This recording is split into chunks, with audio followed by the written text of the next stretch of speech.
Right. So you want to get to the bottom of things, right? Like really understand what's going on in the world without drowning in all the little details. Well, that's what we're all about today.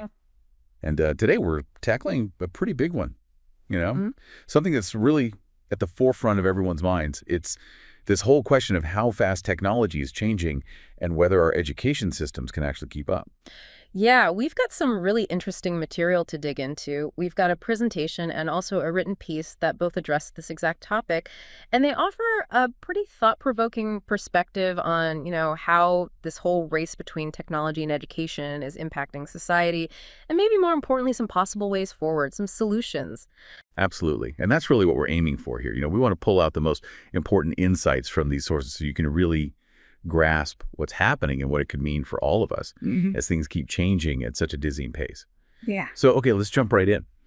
The sources actually begin by making this really interesting point that this feeling of technology outpacing our ability to wrap our heads around it, Yeah. it's not a new phenomenon at all, is it? Right. That's a really crucial place to start, I think. The sources emphasize that there's this recurring pattern throughout history where we see these major technological advancements, and they tend to move much faster than our educational systems can adapt.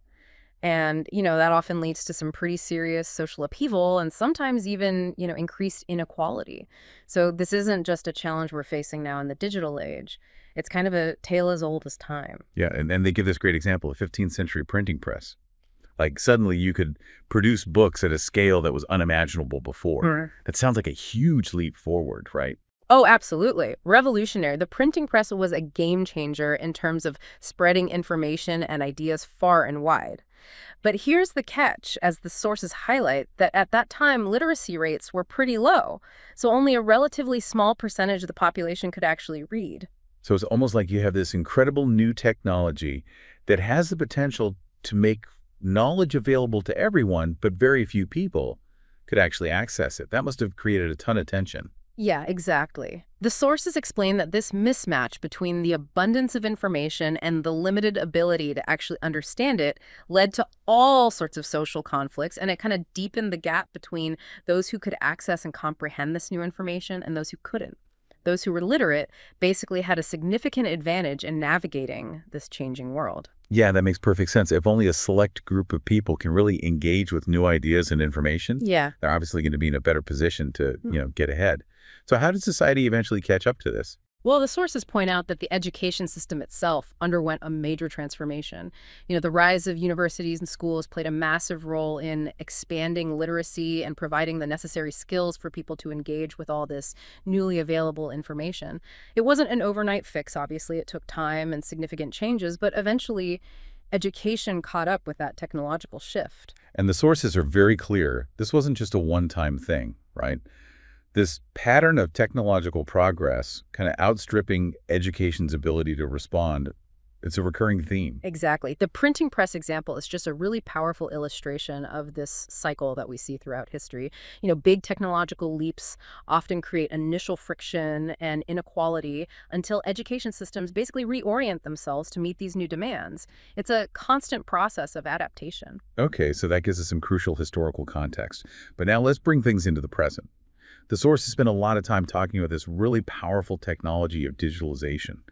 What does that actually mean in today's world? Well, in this context, digitalization refers to the ever increasing use of digital technologies. And that includes everything from smartphones and the internet to, increasingly sophisticated AI. And these things are rapidly reshaping how we work and how we live our personal lives. It's pretty all-encompassing. Yeah, it's everywhere, right? Yeah. From the way we connect with each other to how we shop, even how we spend our free time. And the sources actually cite a pretty significant prediction about how this is all going to affect jobs moving forward. Right. They mention a study from McKinsey that suggests that in the next 10 years, automation has the potential to replace up to one-third of all current work activities. So yeah, that could be a pretty massive transformation of the job market. That's a staggering number. And it's not just those routine manual tasks anymore. AI is starting to be able to do things that we once thought were exclusively human capabilities. That's right. The range of tasks that we can automate is expanding really quickly. And, that means it's affecting a much wider range of jobs. And it's demanding that people develop new skills and learn to be adaptable. And the sources also bring up a really important point about who's actually developing these technologies. It seems like a pretty small group of people have a disproportionate amount of influence. Yeah, that's a key concern. They highlight this concentration of power in the hands of, a relatively small number of tech developers, mainly based in places like Silicon Valley. And the algorithms they create have a massive impact on how we communicate, do business, and even how we participate in political processes. Think of algorithms as the sets of instructions that computers follow to make decisions and to process information. So they're incredibly powerful. Which kind of leads to this slightly unnerving thought, right? Most of us don't really understand how these underlying technologies actually work. Like we use smartphones and the internet all the time, Yeah. but the mechanics of it all are still a mystery to many people.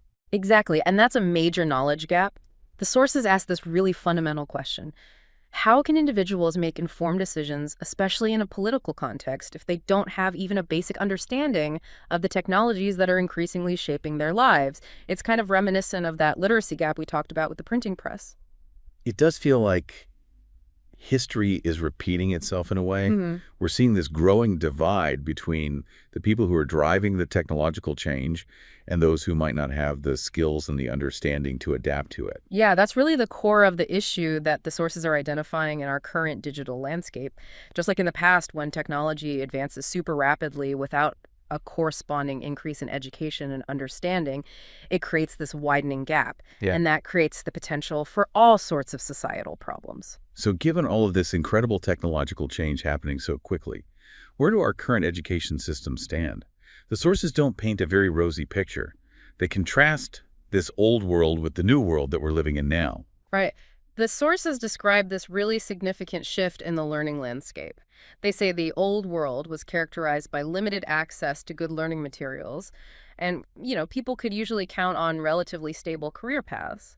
But in contrast, this new world offers this huge amount of information, and a lot of it's freely available online, which is great.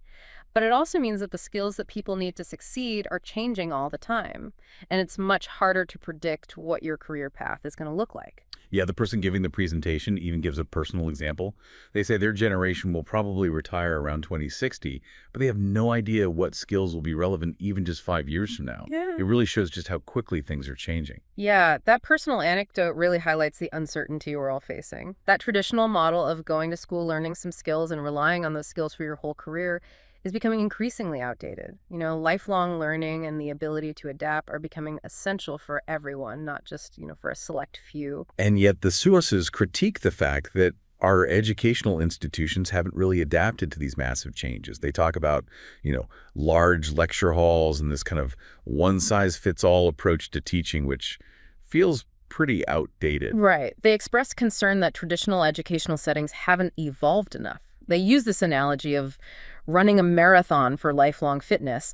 And it's a great analogy because it illustrates how just getting a degree early on isn't really enough anymore. You need to be constantly learning and developing new skills throughout your life, especially in a world that's changing this quickly. It's like we're still using the same old playbook, even though the game is completely changed. And the worry is that we're losing this race between technology and education because our teaching methods just haven't evolved quickly enough.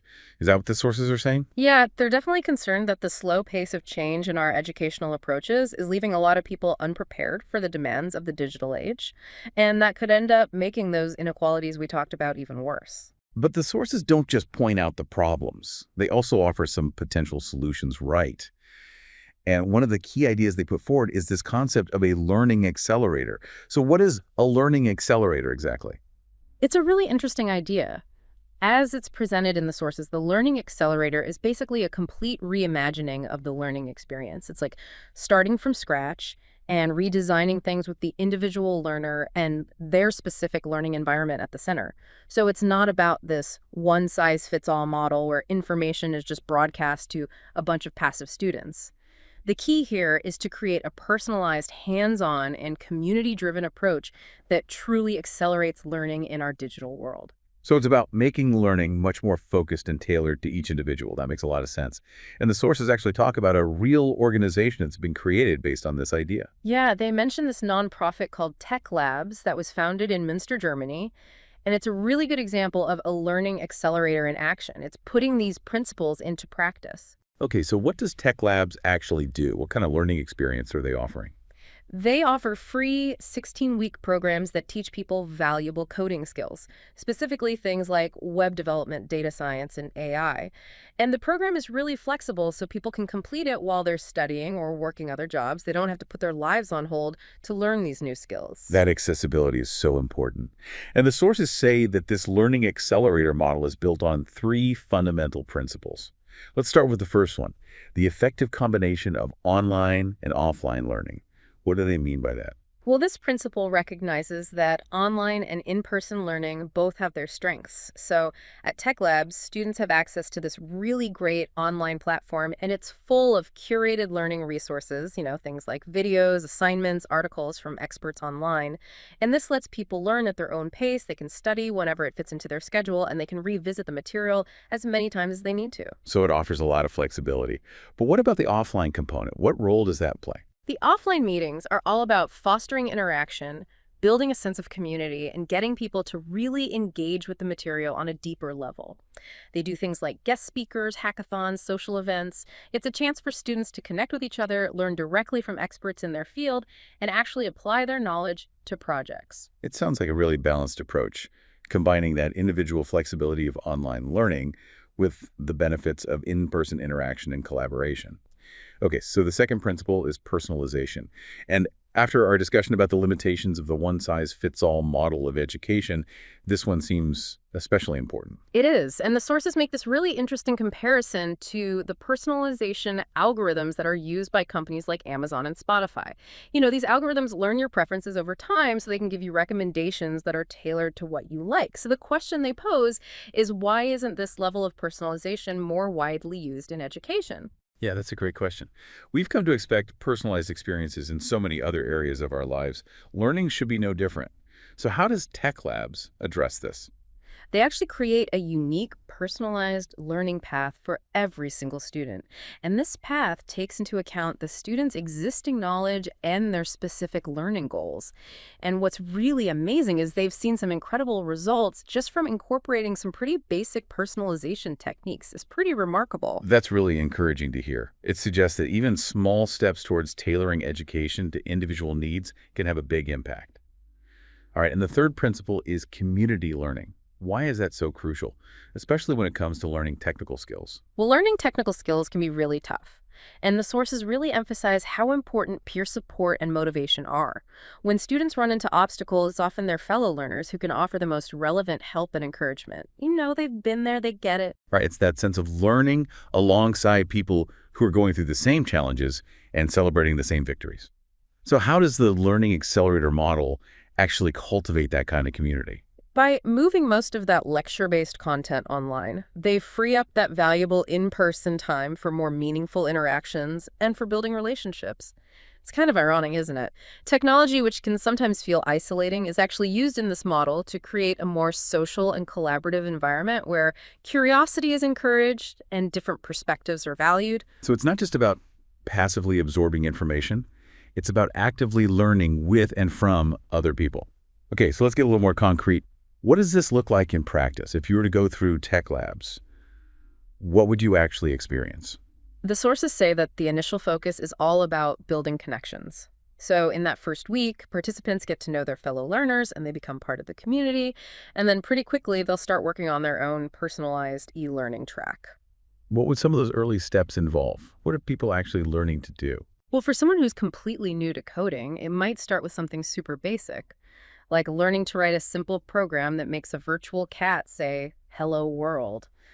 But they move on to more practical applications pretty quickly. So they master the fundamentals, but then they start working on things that have real-world relevance. How does that transition happen?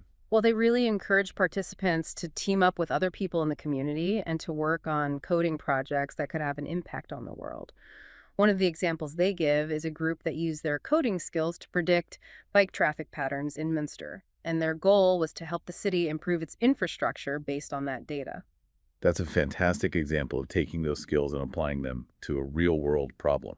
And it sounds like Tech Labs has a really strong support network in place. Yeah, the whole initiative is largely run by volunteers who are passionate about making digital education better and more accessible.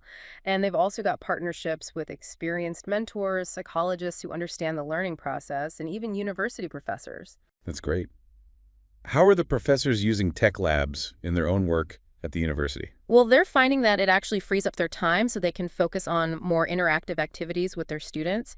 They can do more in-depth discussions, more project-based learning within their regular courses, so it's beneficial for them as well. It sounds like a win-win for everyone. What kind of impact has tech labs had so far? The sources mentioned some pretty impressive growth. Yeah, it's been really remarkable. They've already trained over 300 people. They call them techies, and they've expanded to Copenhagen and Barcelona. And they have big plans for growth in Germany as well. They want to open 10 more locations there and train 1,000 people by 2029. And it's worth noting that 90% of the people they've trained had no prior coding experience. That's really a testament to how effective their approach is. The sources also share some inspiring personal stories about people who have benefited from this program. Oh, yeah. They tell the story of Jin, who had never coded before, and after just a few months at Tech Labs, she finished third in Germany's largest hackathon, which is amazing. And then there's Tamara from Minster. After Tech Labs, she went on to Harvard Medical School, and now she's using her coding skills in her research.